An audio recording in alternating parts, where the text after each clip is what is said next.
Agora nós vamos falar sobre o começo da vida humana. Isso é quando a vida começa, né? Vamos lá. Afinal, quando começa a vida humana? Para responder essa pergunta, nós vamos focar a visita de Maria a Isabel, que morava numa região montanhosa da Judéia, lá em Lucas 1, 39 a 45. E, para tanto, nós vamos contar com a assistência de Lucas. Lucas era um médico, né, historiador, mais conceituado da sua época, né?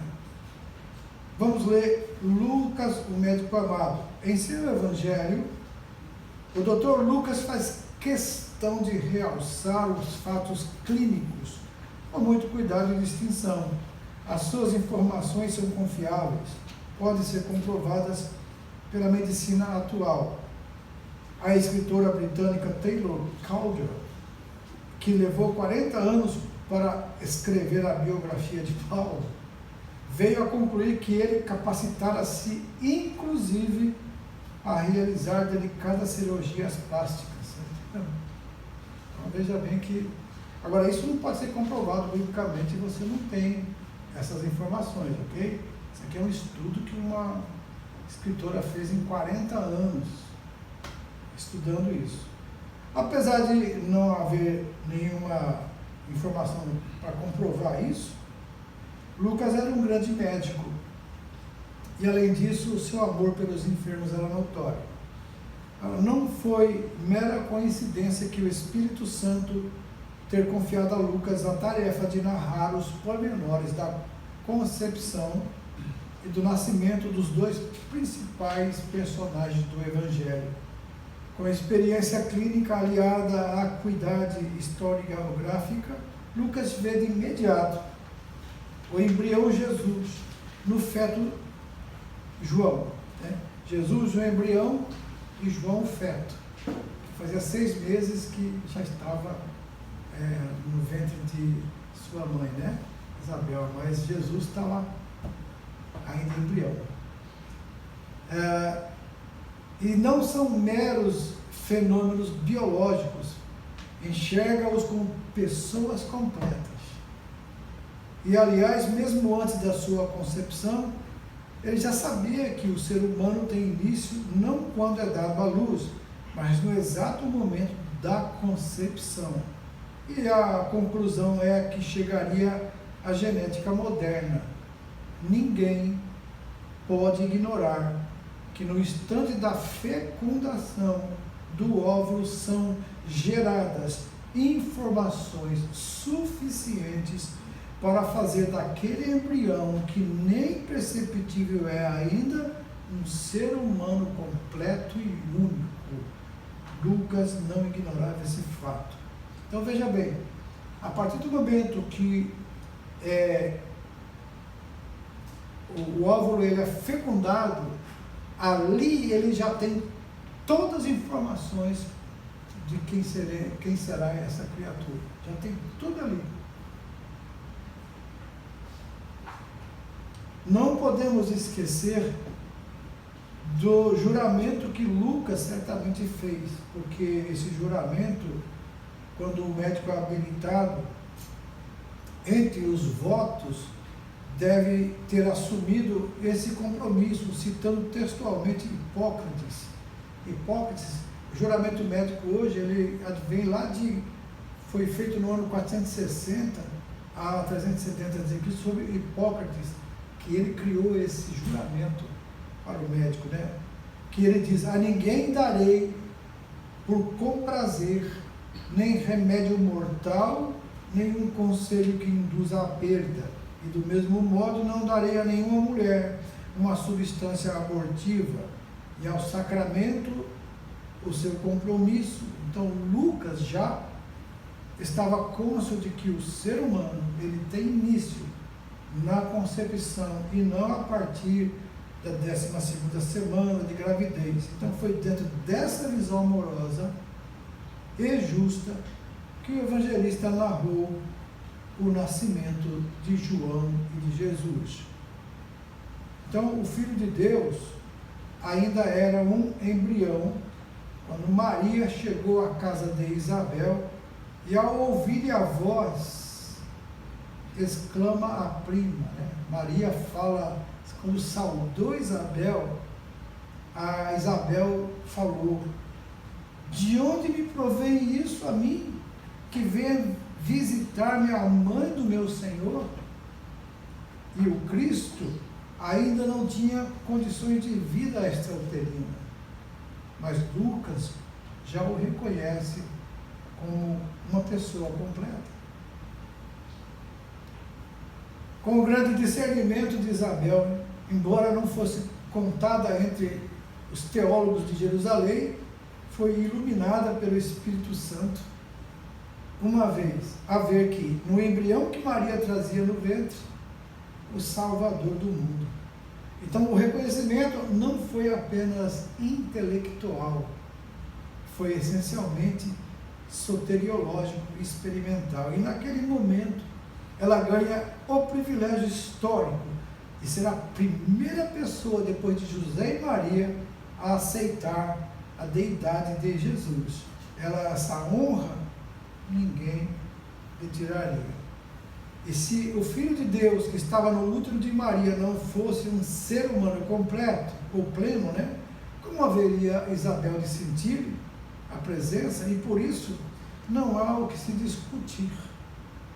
O embrião não é uma coisa, é uma pessoa. E apesar de ainda não ter condições de viver fora do ambiente uterino, o feto João, agora vamos falar de João, sentindo a presença de Cristo, João Batista, que já era um feto de 6 meses, salta no ventre de Isabel, como narra a própria gestante. O que ele disse? Pois eis que ao chegar aos meus ouvidos a voz da tua saudação, a criancinha saltou de alegria no meu ventre. Ora, um mero processo biológico não reage dessa maneira. João Batista sentiu e manifestou a sua alegria com a chegada do Salvador. Se a narrativa viesse de um leigo, poderíamos apresentar algum questionamento, mas quem descreve o fato é um dos médicos mais afamados da antiguidade. E ele achou perfeitamente normal o comportamento dos pequeninos. Interessante que o Dr. Augusto Cury, né, que hoje é um cristão, ele era um ateu, dos maiores ateus mais inteligentes que se conhece. E ele estudava a inteligência das pessoas, dos grandes homens da história. E um dia alguém sugeriu a ele, a esposa sugeriu a ele, que estudasse a inteligência de Jesus. Aí ele foi procurar na Bíblia sobre Jesus, e ele viu, assim, isso aqui quem é? Esse aqui, Marcos, quem é? Lucas é médico. Pô, se é médico, o camarada não ia, né, falar, e ele viu Paulo também. Paulo era um cara erudito, estudado, então ele foi estudar o livro de Atos dos Apóstolos, e depois foi para os evangelhos ver a narrativa, e daí, estudando a inteligência de Jesus, ele se converteu. Hoje ele é um cristão, né? E interessante que ele detalha essas coisas, né?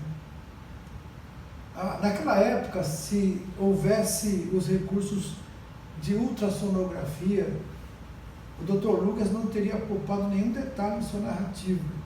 Tanto o embrião como o feto apareceriam, apesar da imperfeição das imagens sonográficas, confraternizando-se naquele momento tão indelével a história sagrada.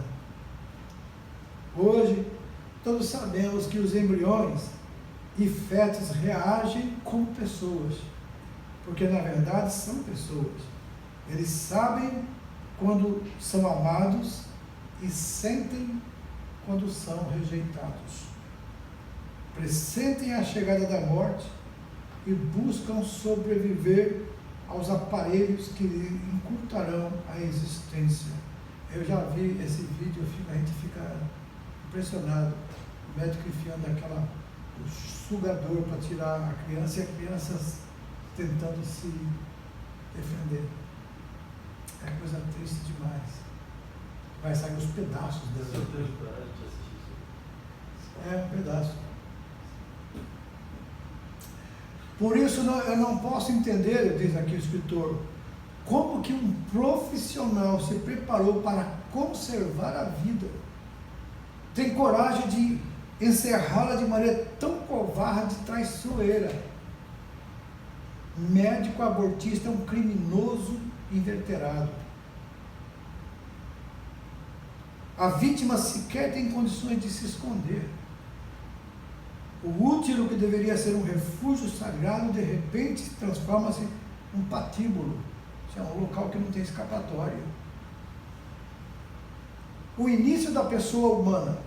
Por conseguinte, o ser humano tem início no exato momento da concepção.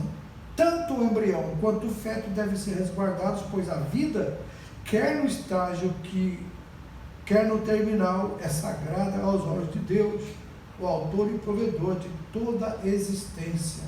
Aí em Número 16, 22 fala. Sabe, Deus é que pode dar a vida e Deus é quem pode tirar a vida. Ninguém tem esse direito, nem mesmo nós, com a nossa própria vida. Ao invés de especularmos acerca do início da vida, vamos valorizar a finalidade. Matar é pecado. Os homicidas não terão parte no reino de Deus. Amém? 26, 27 e 28 e 29 e os outros dois C, né? Agora vamos falar da criança anencéfala e o direito de ser. Vocês viram o que é isso?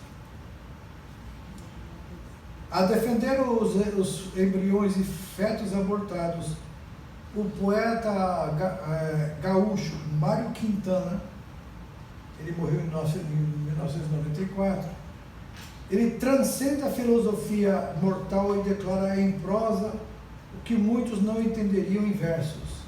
O que ele diz? O aborto não é, como dizem, simplesmente um assassinato, é um roubo.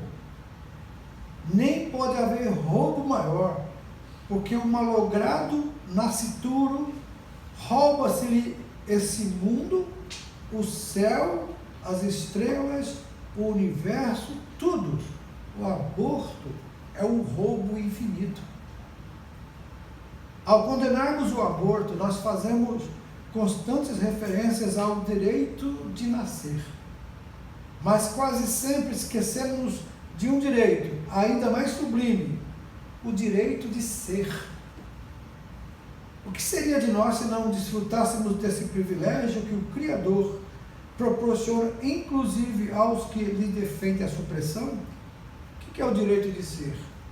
Mesmo sem cérebro, o embrião é um ser. Ele é o que é. E como tal deve ser respeitado. Há pessoas que veneram árvores e bichos, mas advogam o descarte dos anencéfalos. Ora, o que advoga? A criança vai nascer sem cérebro, então já aborta. Ora, não é propriamente o encéfalo que dá vida, a expressão é o corpo, mas a alma que Deus nos insufla no exato momento da concepção. Se defendermos as coisas que existem e não são, por que não defendemos também o ser enquanto ser? Mesmo que não se expresse plenamente, é um ser. Ou será que teremos de repetir a angústia de Hamlet? Ser ou não ser? Bom, não ignora a dificuldade também, ele diz aqui, que um anencéfalo enfrenta fora do útero materno. Quanto tempo terá de vida? A literatura médica registra casos de algumas crianças que tiveram uma sobrevida de quase 2 anos. Seja como for, não podemos roubar-lhe uma sobrevida, o direito de ser, né? Já muitas irmãs que estavam grávidas, o médico chegou a dizer a elas que a criança estava dessa forma, mas elas confiaram em Deus e oraram, e Deus deu-lhes uma criança perfeita. E Deus é Deus da vida, Ele é vida. Ele pode fazer o que Ele quiser. Ele não tem cérebro, mas é. A única desvantagem em relação a nós é que Ele não possui os canais necessários para dar expressão plena à sua alma. Ela, porém, ali está. Porque a alma está ali, animando-lhe o corpo. A expressão existe e não pode ser ignorada. Então, enquanto um corpo tem vida, a alma está ali. Tanto é que a morte cerebral, ela não é a última instância, né, Aniede? Como é que é? Qual que é a morte que eles vão vendo até que declara a morte? Falência dos rins. O cérebro não funciona mais, está morto. Mas enquanto os rins não param, não declara a morte. Então você vê que uma criança sem cérebro, ela tem vida. E a pessoa, a mãe que tiver, ela nunca vai ter a culpa do aborto.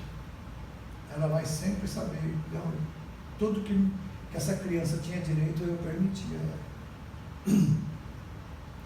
A sublimidade do direito de ser. Ao referir-se ao aborto, Fernando Sabino, 1923 até 2004, ele morre em 2004, não buscou palavras leves, procurou os vocábulos mais pesados e fortes. O que ele disse? Matar não é tão grave como impedir que alguém nasça. Por quê? Tirando-se a única oportunidade de ser. O aborto é o mais horrendo e abjeto dos crimes. Nada mais terrível do que não ter nascido. Então a crônica, o cronista mineiro, a semelhança do poeta gaúcho, Quintana, ele defende o direito de ser. Um direito, aliás, que nos tentam roubar desde a concepção. Essa política ideológica do comunismo e do socialismo, eles querem tirar da população o direito de ser. Você é o que o Estado quer que você seja. E eles impõem isso, e se você não aceita, você perde os seus direitos, perde tudo que você tem, então pode ser morto. Na discussão sobre o aborto, deveremos levantar sempre esse tema, já que seus defensores acham-se indiferentes ao direito de nascer. Por que não confrontá-los com o direito de ser? Será que existe algo mais sublime do que esse instituto? Longe de constituir uma abstração metafísica, encontra-se plenamente manifestado em nosso cotidiano, e utilizando-lo constantemente na composição da nossa biografia, não podemos prescindir do verbo ser. Sou brasileiro, casado e pai de 2 filhos. Mais adiante, o mesmo verbo ser. Sou cristão. Então eu existo. Então existe outro verbo mais utilizado que esse: ser e ser. Eis a minha decisão. Que os embriões e fetos, mesmo anencefálicos, tenham assegurado o direito de ser o que são: criaturas e filhos de Deus.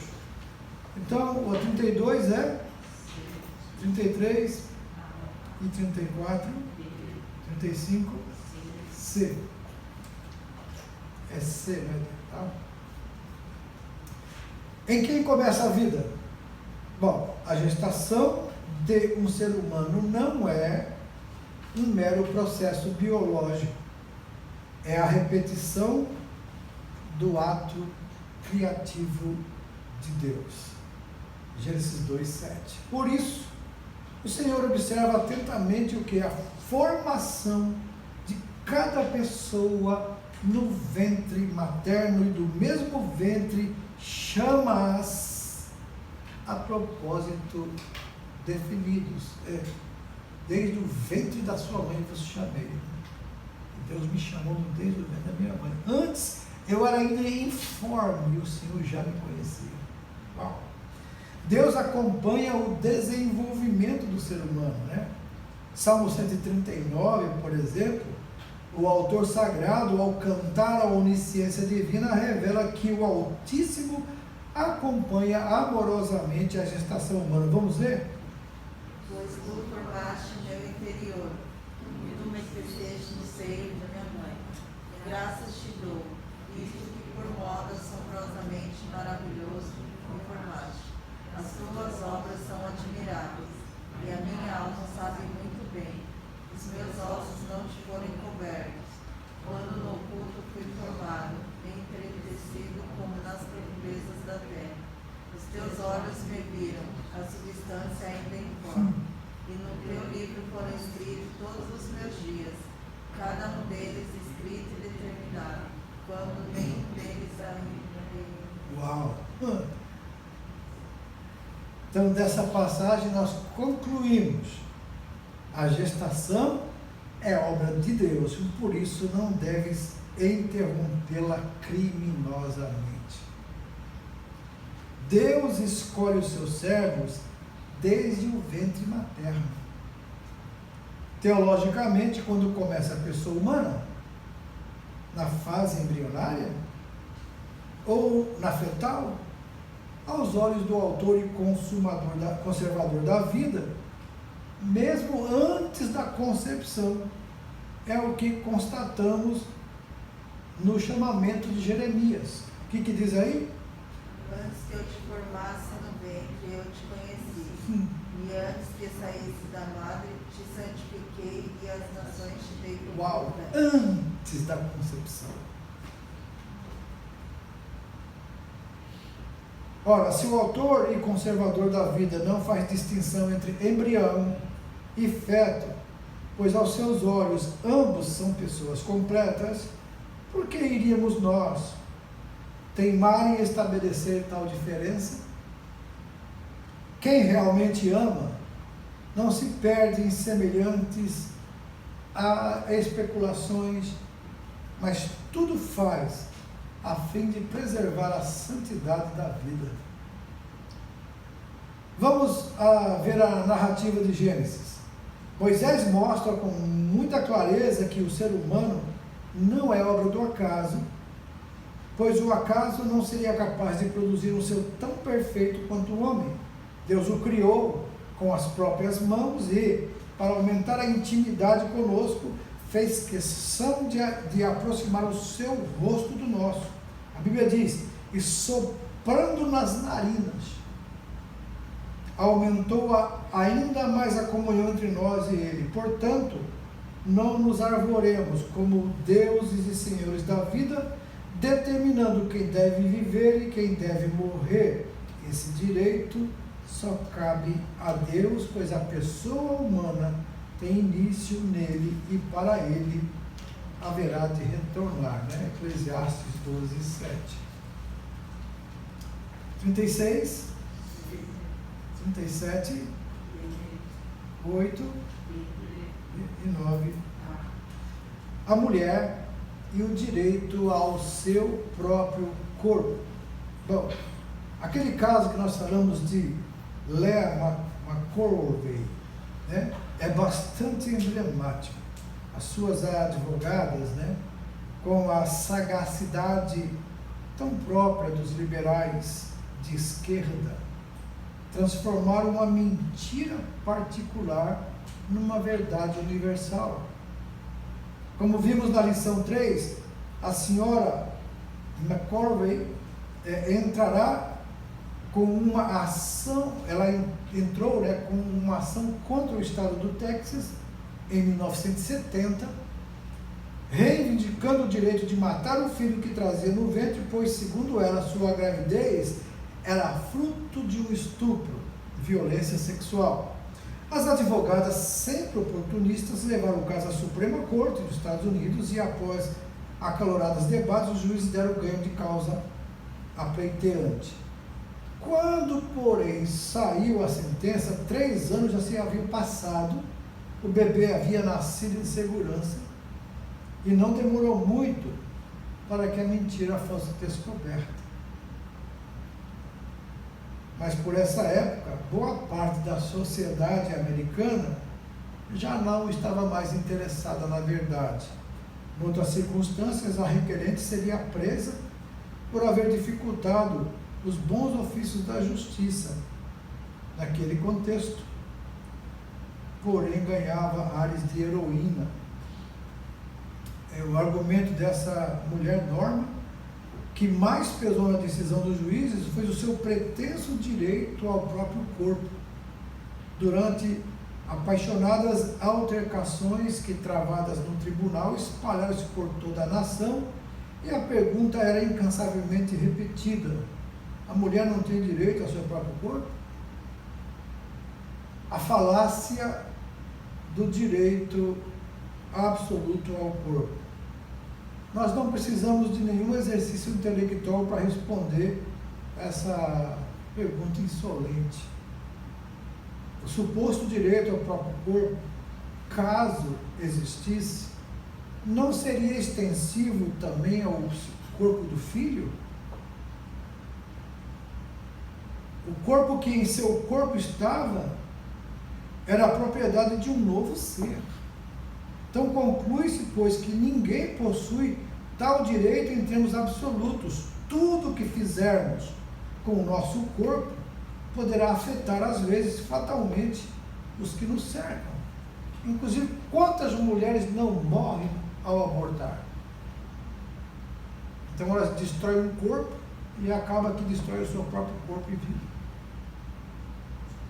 Suponhamos que um motorista de ônibus, por exemplo, alegando ter direito não somente ao seu próprio corpo, mas também ao veículo que ele está conduzindo, ele passa a agir de maneira irresponsável, desrespeitando as leis de trânsito, ignorando os limites de velocidade, provoca um acidente, os passageiros morrem, e diante da justiça, como ele será considerado? Culpado ou inocente?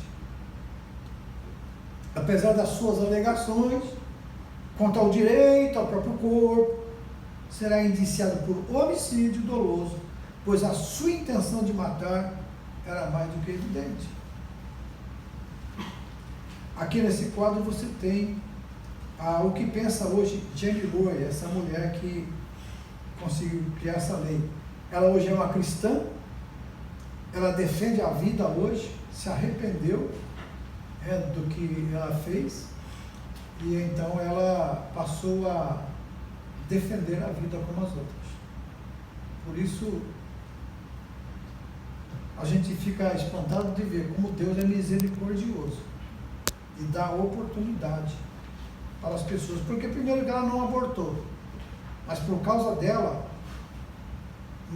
mais de 50 milhões de crianças já foram abortadas no mundo, por causa dessa lei. Então, embora o corpo seja meu, tenho 10 mandamentos divinos a cumprir, e é-me vedado, por exemplo, o direito de roubar, adulterar e matar. Não posso sair por aí agindo a meu bel prazer. Se eu fizer, suprimirei o direito dos meus semelhantes e, consequentemente, serei responsabilizado por minhas ações. O mesmo acontece com a mulher, que, pretextando o direito ao próprio corpo, mata o filho que carrega no seu ventre. Outra coisa, o corpo do ser humano, quando ele tem a Cristo, ele torna-se templo do Espírito Santo. Então, o corpo de fato é nosso. E por seu intermédio entramos em contato com o mundo exterior e expressamos-nos como seres autônomos. Os irmãos sabem que você não é isso aí, né? Você olha no espelho e você se vê, mas você não é isso. Você é uma alma e espírito que está dentro desse corpo. Mas quando você morrer, não vai ser mais a mesma coisa. Quando você ressuscitar, não vai ser mais esse mesmo corpo. Vai ser um corpo glorificado e espiritual. Então, essa aparência, você que é feio, não tem problema não, fica tranquilo. Um dia, quando você ressuscitar, vai ser diferente. Fica tranquilo, irmão.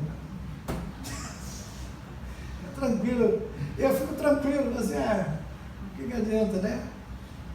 A gente vai ficando mais de idade, vai sobrando pele e faltando carne, faltando músculo, né? Então, ali daí, daqui a pouco a gente vai ter né, natural. A gente olha para. Por isso que eu gosto de sempre andar no meio dos jovens, que a gente olha para os jovens assim, dá até um ânimo na gente, né? Lembra da época que a gente era jovem, topava qualquer coisa, subia amor, descia amor, e a gente só que quando não está perto deles vai fazer, a gente fala, não está dando mais não. Mas pelo menos a gente vai vivendo. Né? Bom, então na verdade, não nos esqueçamos todavia de que o nosso corpo recebemos de quem? De Deus. E por isso, urge-nos tratá-lo como templo do Espírito Santo. Sabemos que não somos nós. Paulo escrevendo aos Coríntios, capítulo 6, versículo 19, não sabeis que o vosso corpo é o templo do Espírito Santo que habita em vós e que não sois mais de vós mesmos, pois foste comprado por um bom preço. Portanto, glorificai a Deus no vosso corpo e no vosso espírito que pertencem a Deus. Glória a Jesus. Então, ora, se ele é santuário do autor e conservador da vida, o que se conclui daí? Que temos de quê? Santificar a vida e abominar a morte. Vejamos o exemplo de Maria.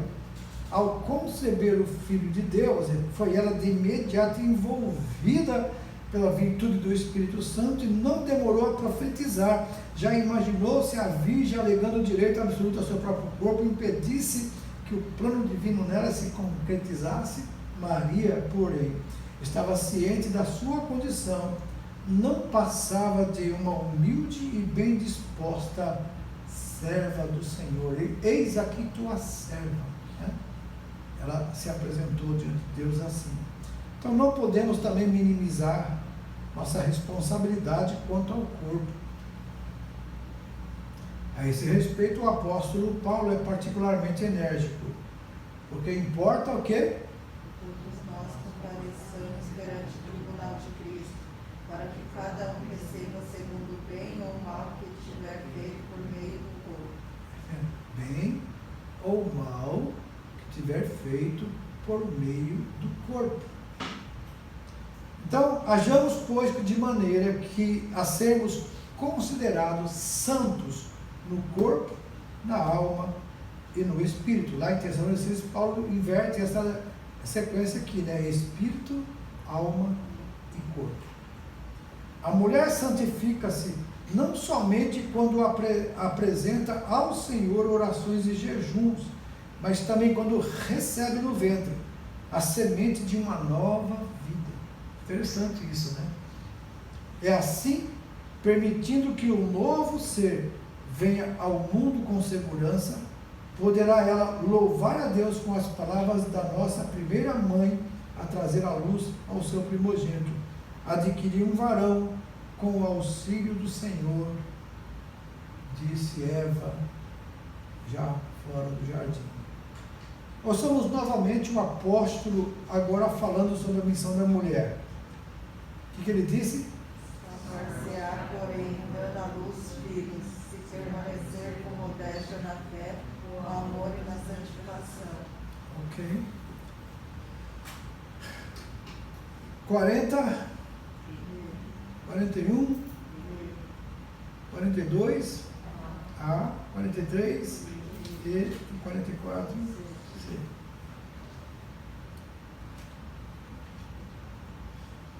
A conferência da morte.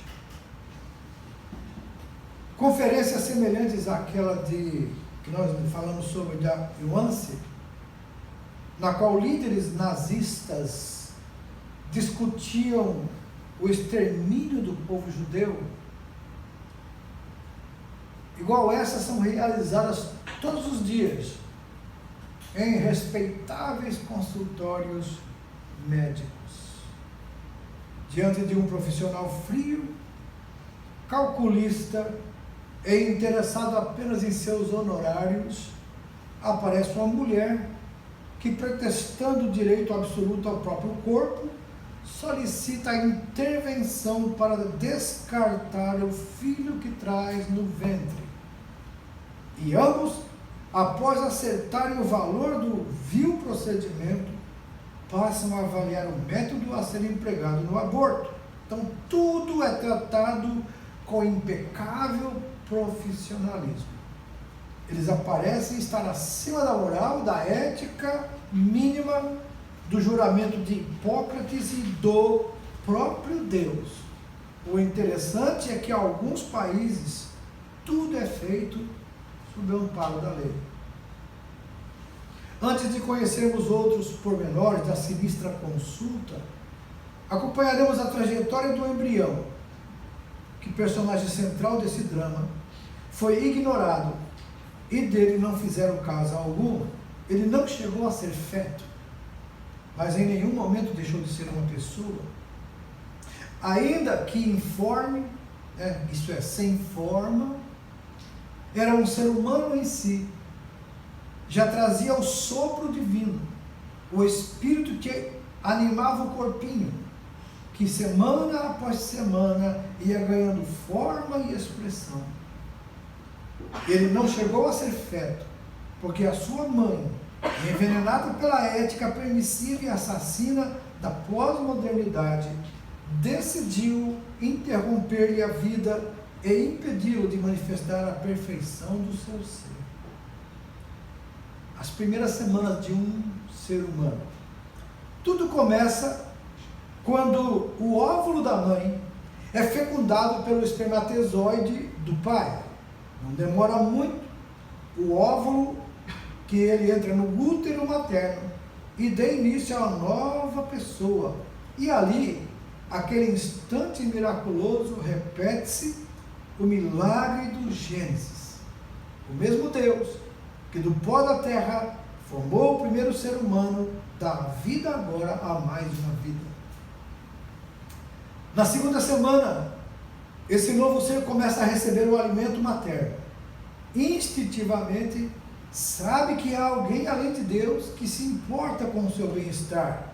Entre mãe e filho, os laços não são apenas biológicos, a comunhão espiritual já é profunda e não se pode ser ignorada. A partir daí, a criancinha começa a ganhar forma mais bem definida, e num processo maravilhoso e ainda inexplicável, entram em formação o cérebro, os olhos, os pulmões, o estômago, os rins e o fígado. A coluna vertebral já se esboça com alguma nitidez. Os mais emocionantes, porém, é o que o coração começa seus batimentos. No compasso do coração materno? Provavelmente. Vem a quarta semana, ao ritmo daquele coraçãozinho, vai a substância ainda informe, ganhando contornos, um desenho mais forte, o crânio já está formado, completo, propicia o desenvolvimento do cérebro, formam-se os braços e as pernas e a coluna dorsal, nada falta. Os olhos, já com as retinas, estão preparados para ver. Na quinta semana, propicia o desenvolvimento do tórax e do abdômen.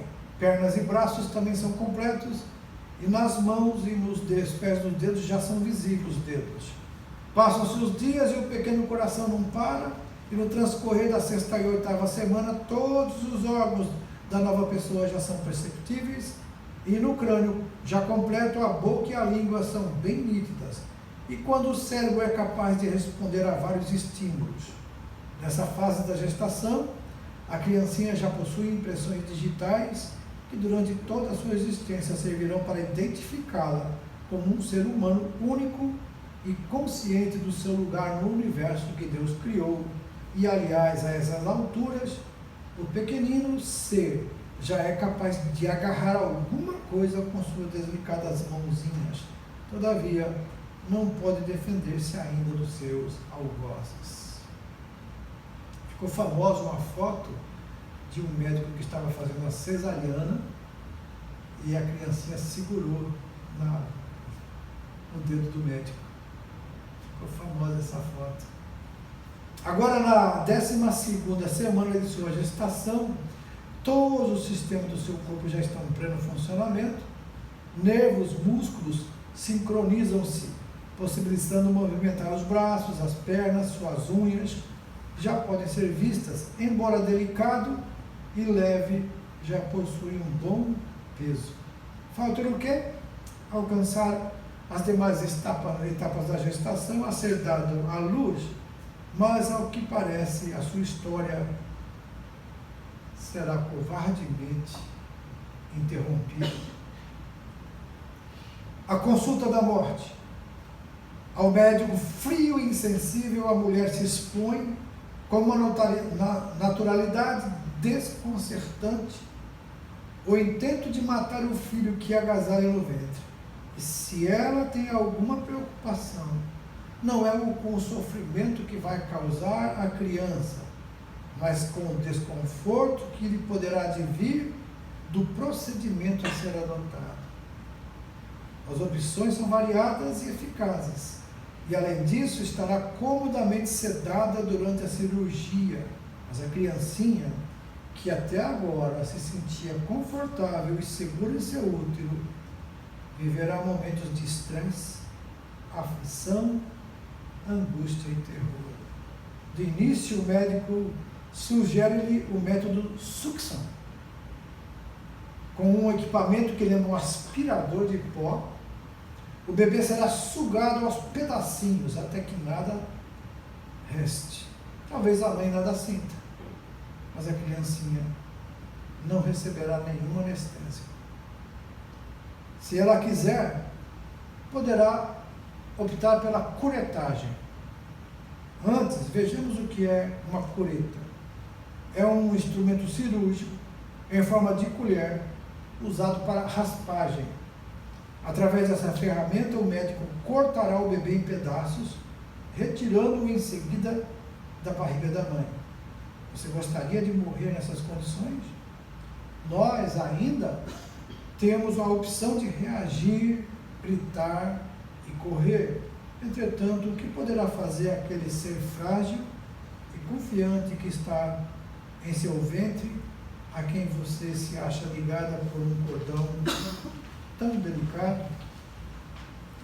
A mulher poderá escolher também um método mais conservador e civilizado. Fazendo um corte no abdômen, o cirurgião retira o bebê.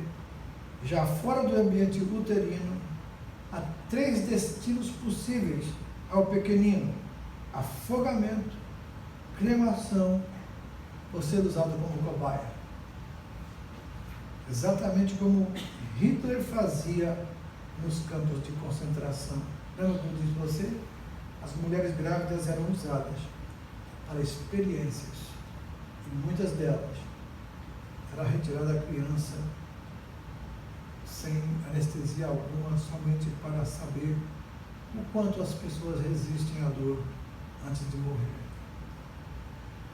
Como derradeira alternativa, a mulher decidirá por envenenamento do bebê. Através de uma seringa, o médico injeta ali uma solução salina no saco amniótico.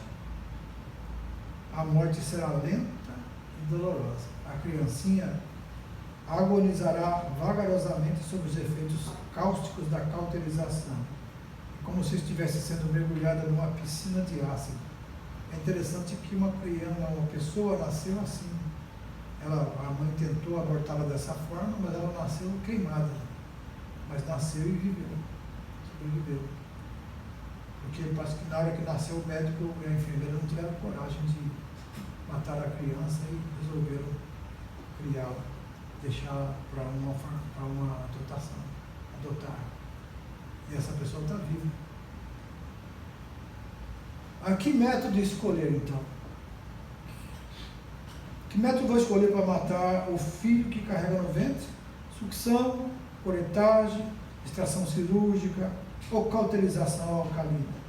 Para que quem não ama e nenhuma atenção dá às leis divinas, a resposta pouca diferença fará.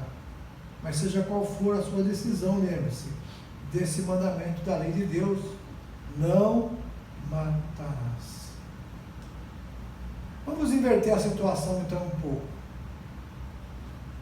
Suponhamos que a pessoa é sequestrada e agora encontra-se sob o poder dos seus algozes, sequestradores. Num gesto de boa vontade, ele te oferece 4 opções de execução: sucção, curetagem, assassinato cirúrgico ou cauterização alcalina. O que a pessoa escolheria? Se for possível, o que vai acontecer? Você vai sair correndo, vai escapar dessa situação. Mas você não tem escolha senão optar por uma dessas mortes. A criança no ventre, nem essa opção tem. Quem decide como vai ser a morte não é a criança,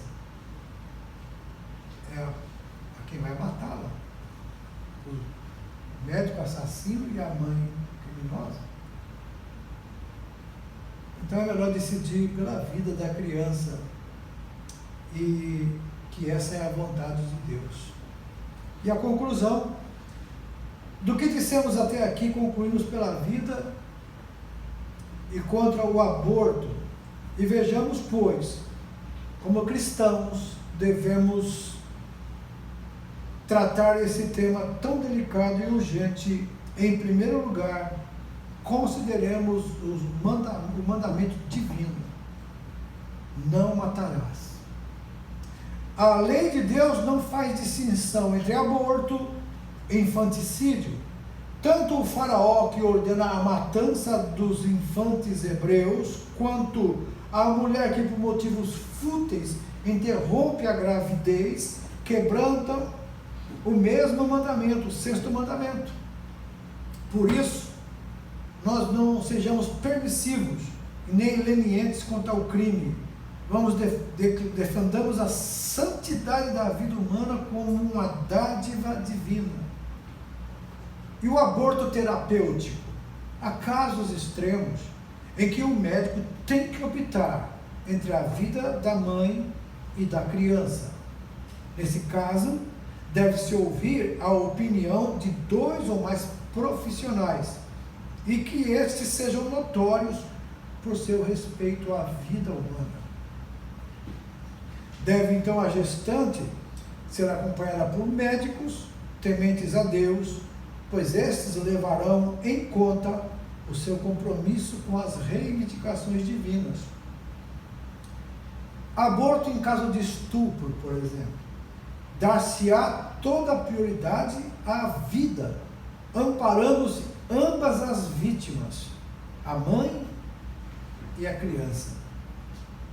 Faremos um trabalho pastoral a fim de oferecer o suporte necessário às pessoas envolvidas. A santidade da vida deve ser resguardada.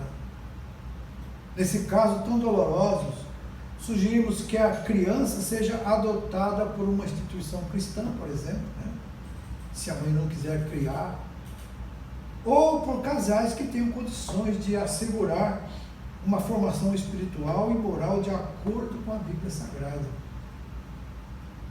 Violência não se cura com violência. Além disso, quem tem de ser punido não é o bebê, e sim o estuprador.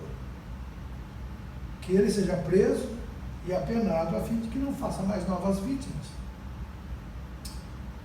Não ignoramos traumas que o estupro causa.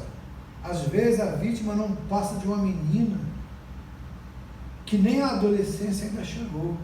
Todavia, não podemos abrir mão da vida. No Brasil houve um caso agora há pouco tempo, né? Uma menina de 8 anos, 8 anos, grávida. Ela abortou, porque fizeram o maior movimento para dar o direito dela a abortar e tirar a criança. E muitas pessoas, inclusive a ministra Damares, ela tentou, né, com várias outras, mas foram as feministas, né, que deveriam defender a vida, elas criaram um auê no Brasil para poder dar o direito à criança, que foi abusada, foi abortada, e no final acabou que descobriram que foi uma criança de dentro da própria casa que fez, não foi estuprada, ela foi algo que aconteceu dentro de casa. Que a criança tenha assegurado o seu direito de ser e de nascer, e que a mãe seja amparada, a fim de que em toda essa desventura ela encontre forças para dar vida a mais uma vida. Então, no caso daquela mulher que foi criada aquela lei, que chamou depois Lani Roué, que nós falamos aqui, que a partir dela os abortos no mundo aumentaram, depois descobriu-se que ela não foi violentada, foi consensual, ela não foi forçada. Então, eu creio que a consciência dela pesou tanto que ela depois acabou se tornando uma cristã e hoje ela trabalha em luta contra o aborto nos Estados Unidos.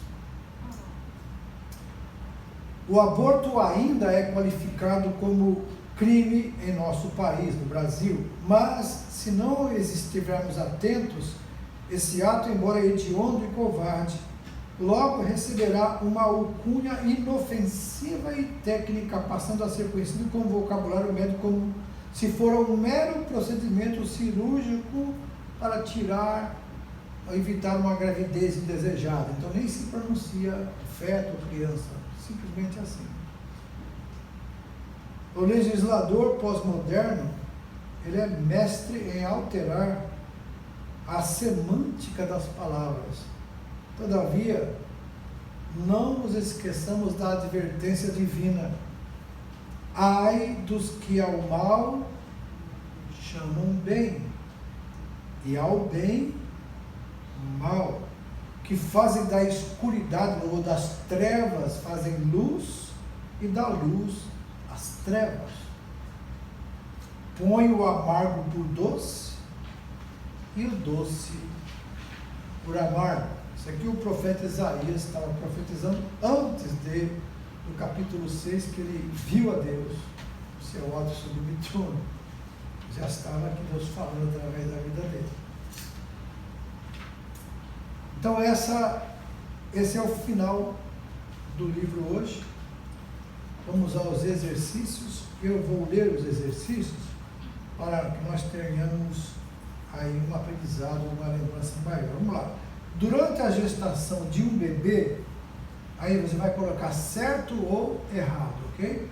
Durante a gestação de um bebê, os laços entre a mãe e o filho são apenas biológicos, sem ligação emocional ou espiritual. Certo ou errado? Errado. A 5ª semana da gestação propicia o desenvolvimento do tórax e do abdômen. Pernas e braços também estão completos e nas mãos e nos pés os dedos já são visíveis. Certo? No transcorrer da 6ª à 8ª semana de gestação, todos os órgãos da nova pessoa já são perceptíveis e o cérebro é capaz de responder vários estímulos. Certo? Depois de 8 semanas de gerado, o bebê já é capaz de agarrar coisas com as mãozinhas e, portanto, pode bem defender-se dos algozes aborteiros. Se defender, seria lutador, né? Sucção, curetagem, extração cirúrgica, cauterização alcalina são alguns dos métodos para assassinar o bebê em gestação. A lei de Deus não faz distinção entre aborto e infanticídio. Certo? Certo ou errado? Está certo. Aborto e infanticídio é a mesma coisa. Os dois estão assassinando. Uma vez que a legislação brasileira admite o aborto em caso de estupro, os cristãos nós temos que nos preocupar em dar prioridade à vida.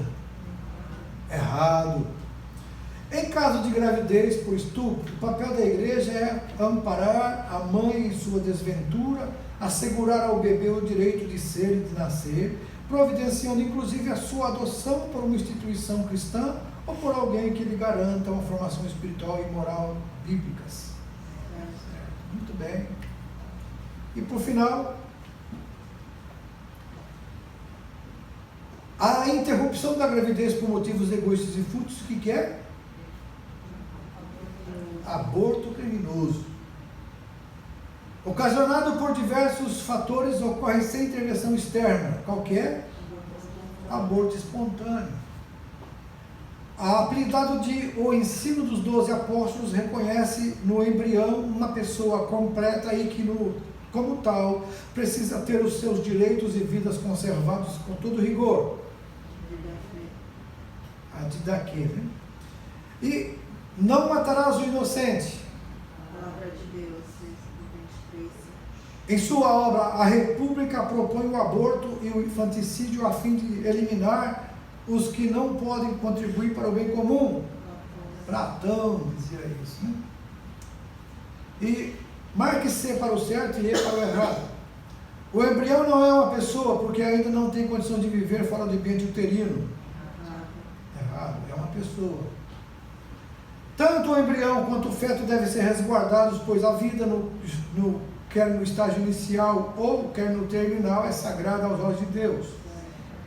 No Salmo 139, versículos 3 a 16, o salmista faz-nos entender que Deus não se interessa nem se envolve com a gestação humana. Errado.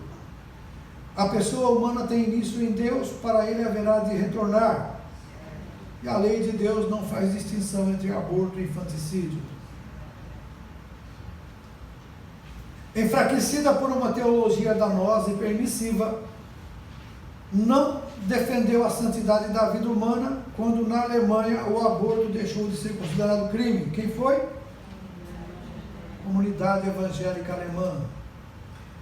O programa lançado em 2009 pelo então presidente Luiz Inácio da Silva visava, entre outras violações dos direitos humanos, descriminalizar o aborto.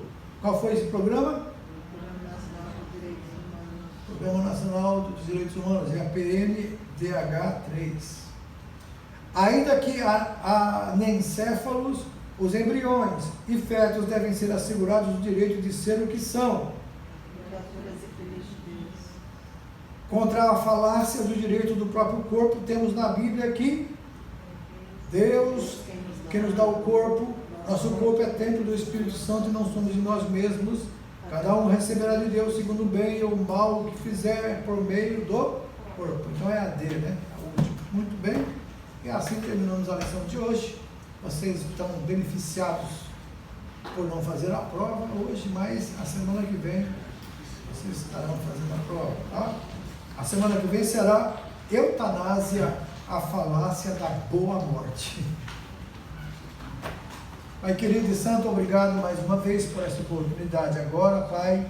Queremos que o Senhor nos abençoe ao retornar aos nossos lares, em segurança e com esse conhecimento em nossa mente. Venhamos a não somente nunca desejar esse mal, mas também ajudar a outros e aconselhar aqueles que por falta de conhecimento das tuas leis, da tua palavra, pensam na vida sem se importar com a vida dos outros e principalmente daqueles que são indefesos. No nome de Jesus nós agradecemos e te pedimos a misericórdia para aqueles que já praticaram isso e também que aqueles que ainda não praticaram e desejam que sejam, ó Deus, tirados dessa mentalidade criminosa e que o Senhor possa abençoar e ajudar as vidas no nome de Jesus. Amém. Deus abençoe, amados. Uma boa noite.